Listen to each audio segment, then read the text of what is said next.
This is my bus, or what's left of it.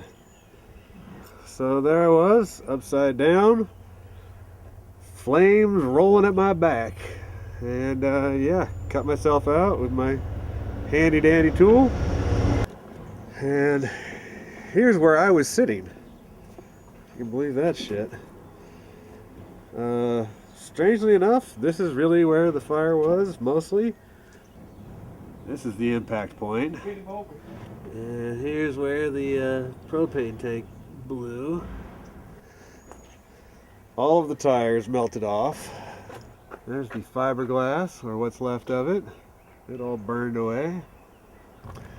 But yeah, that was a doozy. So just happy to be alive.